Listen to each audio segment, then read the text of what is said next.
Former Philippine National Police Chief General Nicolas Torre III tells supporters not to pity him after being abruptly removed as the top cop earlier this week. In a video posted on his social media, Torre says he is doing okay even after he was relieved from his post. He adds that if anyone should be pitied, it would be victims of persistent flooding in the country.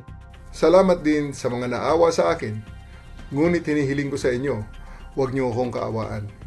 In spite of my abrupt removal as Chief of the Philippine National Police, okay po ako.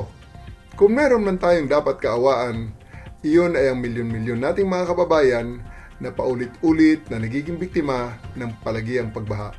Sila ang tunay na nangangailangan ng tulong at kalinga sa panahon ngayon, sapagkat hindi naman sila ang dapat laging nagdudusa at naghihirap tuwing tagulan.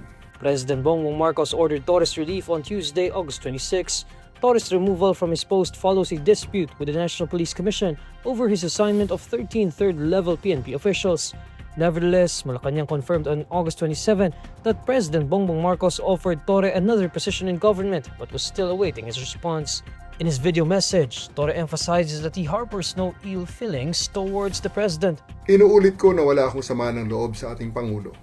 Nauunawaan ko na kailangan niyang gumawa ng mga mabibigat na desisyon. At ang pagkaalis ko bilang Chief of the Philippine National Police ay isa lamang sa mga ito.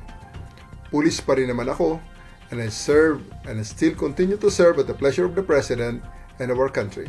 Former PNP Deputy Chief for Administration Lieutenant General Jose Melencio Nartates Jr. was appointed to replace Torre. Nartates immediately assumed office on Tuesday as the PNP's acting chief.